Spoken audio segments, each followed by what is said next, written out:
Gikomba Pure app. Download today from the App Store and Play Store. Register by creating an account with your username, email, phone number and add your password of choice. Upload your products and start selling or buying seamlessly. Gikomba Pure app. A new digital market. I said it the other day that Cleophas Malala has picked up a good bad habit of stepping on Kasongo's neck. And this good bad habit, apparently Malala has been picking it from Gachagua. And so yesterday, Gachagua, the teacher of Malala, was on stage and he was the man on the mic, busy dispensing the knowledge and tactics that he's been teaching his deputy. And so in this video, I want to walk you through the sentiments of Rigathi at JB Muturi's book launch yesterday. And with no further ado, let's get after it. Number one, Rigathi explained how he fought with Ruto about the last cabinet reshuffle, all while Mudavadi was shaking like a leaf. Here's a tip. In kind, and it's good I tell you. After the Gen Z protests, the cabinet was dissolved. And William Ruto was struggling on what to do, bring Raila and his people in, this, that. And we let him do what he wanted to do without too much argument. And he announced the first batch. And out of the positions I had negotiated for my counties where I come from, he did not appoint anybody from Embu. And I asked him why. He said, let's wait kidogo. So in the next appointment, the final one, he called me and Musalia so that we flanked him to announce the last batch of cabinet. And he was in a hurry. Let's go. I said, hey, what do you mean we go? How? How do we flank you to announce what we don't know? No, wewe Rigathi wacha maneno mingi. Musalia, let's go. I said, no, I can't. If we are flanking you to make the announcements, we must be part of what you're announcing as the usual practice. I cannot flank you to announce cabinet when I don't know who you're announcing. I cannot hear it for the first time with the rest of Kenyans and the press. So he was very angry. Then he rushed to his office. Oh, Musalia, my God. He was shaking like a leaf. Oh, mommy. How can you challenge the president? How? Please. This is not right. I say, Musalia, my friend, do you know this announcement, your name could be missing in that paper? The only person who will save is myself because I'm elected. So mimi hata nakusaidia. So he went and brought the list and threw it at me. I looked at it and found that JB had been dropped from Embu and he had put somebody else. And then I asked him, who is this? I don't know him. You have not consulted me. We had an agreement. Who is this? Oh, is somebody says Barida brought. I said, no, I cannot be party to that decision. Because the other time, you appointed somebody from Meru. I did not argue with you. The people of Meru were asking me, who is this? I don't know. Where is this home? I have no idea. This person I don't know. So if that is your choice, go ahead and announce. I cannot accompany you to make that announcement. He said, where Rigathi? Number two, as you can imagine, ultimately Rigathi had his way and Ruto threw his pen at him so that he could change the names he didn't like. He said, where Rigathi? Hii ukabila yako itakufikisha wapi? I said, Mr. President, I am not party to that decision. How do I accompany you to announce something I'm not part of? And the people of Embu will be asking me, who is this? But if I'm not there, just go ahead and announce. He kept quiet like 3 minutes. He said, he threw a pen at me. He said, toa hiyo mtu weka hiyo JB yako hapo. This JB, you are crazy about this JB. I said, but Mr. President, this is a good man. And I chair the cabinet committee. This is a solid minister. All the other people you are putting and you have returned, most of them are useless. I sit there and I have listened to this man. And he means well for this country.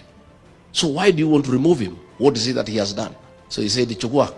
Mimi nikachukua kalamu, nikafuta hiyo mtu na kalamu ya wino, nikaweka Honorable JB Muturi. Nikamrudishia.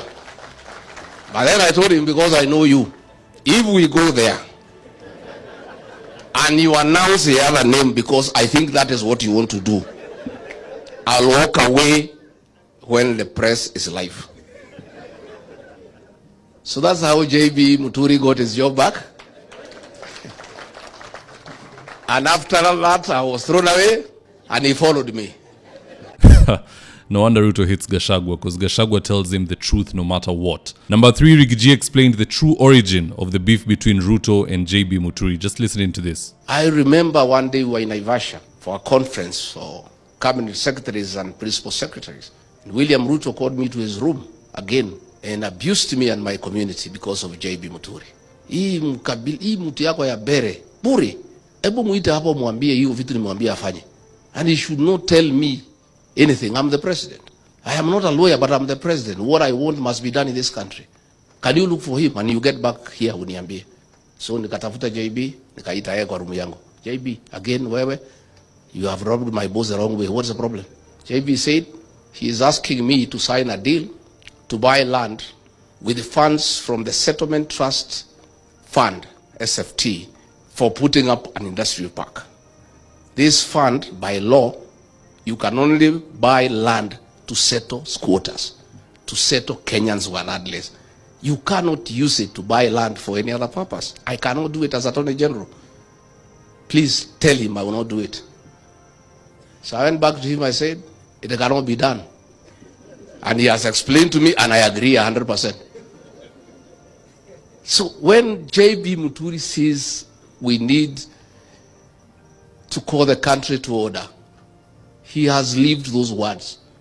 I can tell you for a fact that if Rigathi has his way and he is the one to make the decision in regards to who will deputize Kalonzo, and he himself has not been able to beat the legal hurdles that he has as far as his impeachment is concerned, he will be fronting JB Muturi. That is what I see. JB Muturi is the only person in opposition today who Rigathi has his full confidence, trusts him, supports him, and respects him. It's very rare to find Rigathi having those 4 attributes towards somebody. Because remember, long after Rigathi was impeached, JB Muturi was also removed from government, not because of anything, but because he stood for the truth. He kept complaining about abduction in government. He kept calling out Ruto in this administration. At one point, he even said, as Attorney General, that the president doesn't listen to him. He gives him advice which he doesn't listen to. All in public. So long story short, I can conclude as early as now that as we head into 2027, Kalonzo will be the presidential candidate. JB Muturi will be backed by Rigathi Gachagua to be the deputy presidential candidate. What we don't know about is the prime cabinet secretary and the deputy prime cabinet secretary. If they will decide to create that slot, it can be created through executive order. And also, we'll wait to see who they give the speakership of the National Assembly and the Senate. Although, from what I see, people are talking about Karua and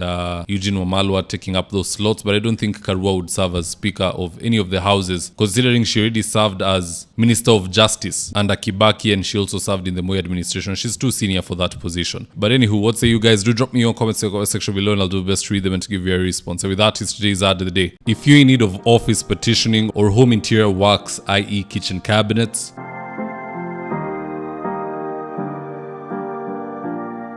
modern media walls, wall decoration,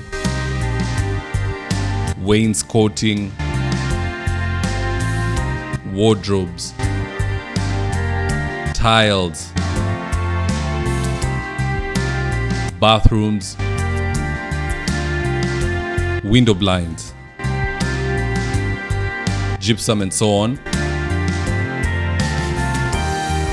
reach out to Suima's Interiors at 07170 443 or info@suimas.co.ke, and they'll get all your needs sorted out. Whatever it may be, all interior works, these guys are the best at it. Now, if you're here for the first time, please go on and hit the subscribe button. And if you're watching for a different platform, just head on over to YouTube, search for David Wafula, hit the subscribe button. You're going to be getting a ton of content of this nature. If politics is something you're passionate about, this is definitely the one channel that you really need to subscribe to. Alright guys, adios.